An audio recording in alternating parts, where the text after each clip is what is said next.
let's have a little conversation about your love life.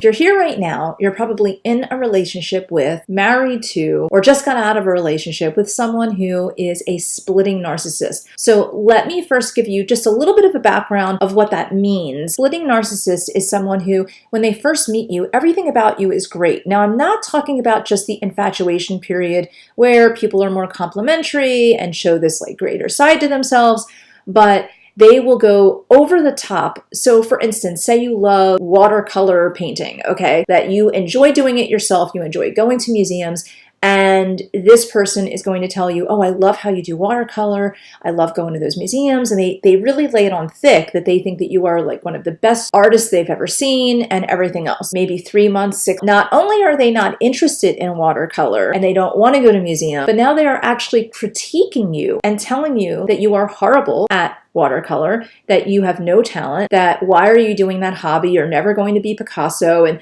they just say these horrible, horrible things. So apply this to anything. This could be your cooking, the way you wear your hair, the way you wear your clothes, the way you jog, the way, it could be just anything, okay? But they do this constantly. So I forgot to ask you to subscribe. Please subscribe. Thank you. One moment they're saying something is really great, and the next moment there's just totally beyond critiquing it. They're being incredibly judgmental and right mean, okay? So if you've been with somebody like that, that one minute they like something and then soon after they're actually critiquing you for that very same thing that they've built you up, that's a part of splitting. Another part of splitting with a narcissist or a very self-centered person is going to be that they put such high standards on themselves because they have a narcissistic wound, okay? And so they put these high standards on themselves, but I'm going to show you how a person who's more adjusted would handle it and someone who has a narcissistic wound and is splitting. So a person who just has goals that they want to reach. Say I am in a competition, a fitness competition, and I need to be very chiseled. And of course, as I'm saying this right now, obviously this is fantasy. You know what I'm saying? I work really hard at it and I enter this competition and maybe it's a triathlon. Maybe I come in next to last. But my attitude is going to be, but at least I tried. At least I did it and look how far I came. I might not be thrilled that I was next to last or last, but I won't be beating myself up over it. Imagine the splitting narcissist. Now they are doing it. They may train very hard. Now if they get to the next to the last or the last, even if they get sometimes in the middle somewhere, they're still not going to be happy with that. They're not going to be okay with the process. They're not going to feel like they did something great. But normally with a splitting narcissist, you're going to see them just fall apart in front of your eyes. They are going to be moody. They might even cry. They might have a huge reaction that looks very much like an adult tantrum. And what's happening is that's kind of what really is happening because they haven't really progressed emotionally. So that's a lot like a child. If you think about a child, they want to do something, a toddler, a 2-year-old, and they want to do something and you say no to them, they just melt down because they don't understand that, not playing with this particular toy right now doesn't mean you can't play with all of these toys or in 5 minutes you can play with these toys.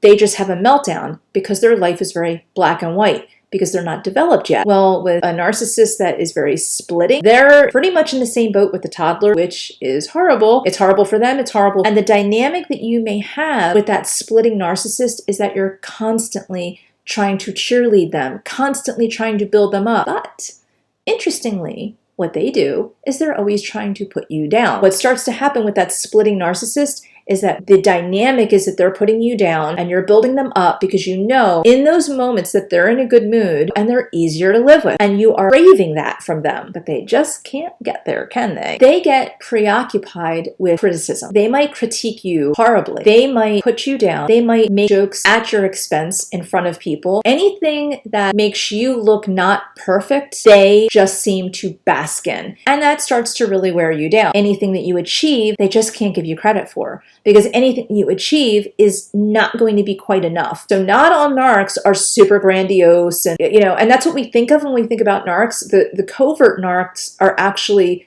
a lot more dangerous, I think, because a grandiose narc, you kind of know what you're getting into from the beginning. With the covert narc, they sort of are a victim, and they kind of make you feel sorry for them even. Oh, they had a bad upbringing. Oh, they don't have any friends. I'm going to open up my world. They're going to learn what love is. But they're very sensitive about anything that seems like, now let me tell you, And I said, seems like a critique towards them. That means any disagreement, they are going to take it so in a different direction. You cannot disagree or say the right thing to a splitting narc because they will always twist it around where you are critiquing them. Because there's, again, that narcissist wound from childhood. For whatever reason it is, not your problem. They just will never see that someone is just genuinely maybe disagreeing or having an opinion, and it doesn't mean it's the end of the world. And you're going to find yourself constantly defending yourself. You're going to notice that they don't have a lot of empathy. They are empathy machines in the beginning, and that's just because they know how to mirror. So they know how to get what they want. It's very survival based. So what they do is they sort of walk around and they know what it looks like to be loving. They know what it looks like, but they don't feel it the same way that you or I would.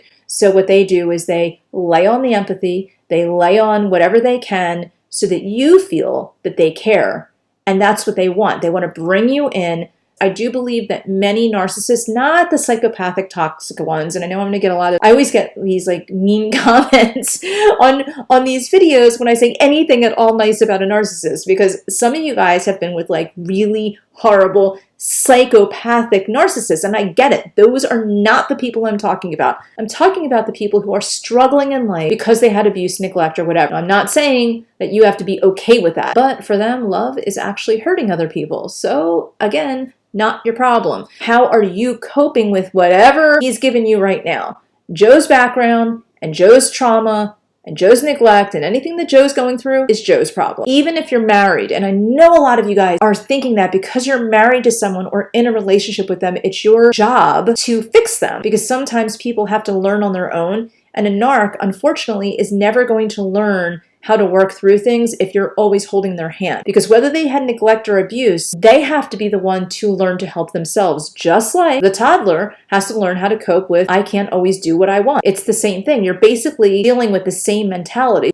So one thing that I wanted to bring up is that the splitting narcissist, different than the grandiose. The grandiose narcissist tends to have a lot of friends, or at least a lot of people in their life. I don't know if I would call them friends. The covert narcissist tends to also have a smaller group of people. The splitting narc tends to have way less people because it's harder for them because they're flipping back and forth so much and they're so sensitive to criticism that they have a hard time with any kind of friendship at all. So they might have one or two friends, and those one or two friends are usually people that they work with, and they usually don't see them much outside of the home. You might be saying, well, I don't have a lot of friends either. Well, here's what's different about you.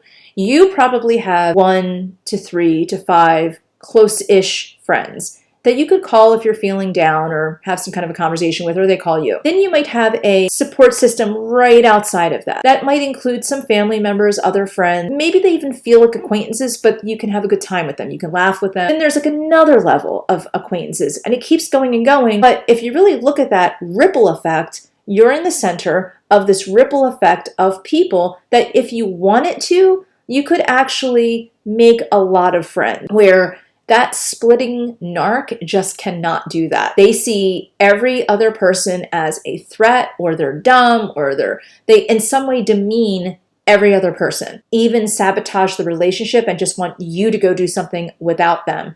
And then they'll turn around and make it like you're the bad person because you did something without them. It's very strange, the dynamic. What I want to do is give you one strategy, just like one takeaway today. Just start saying yes to things. Yes to yourself. When you are with a splitting narcissist, you're going to be looking for affirmation from this person, because when they're good, they're great, but there's a lot of black clouds going on with them. There's a lot of negativity, a lot of sulking, a lot of tantrums. The more you just say yes to yourself and focus on yourself, whether it's a coping strategy for you to get through leaving this person, or a coping strategy for you to wait a little bit and support them while they get help, let them sulk. If you taking a bath or you going out with your friends or whatever is going to make them sulk and have controlling tendencies and all of that, so be it. Now, I need to actually mention here, everything that I just said just now doesn't mean you just go do whatever you want, don't have a care in the world for the other person.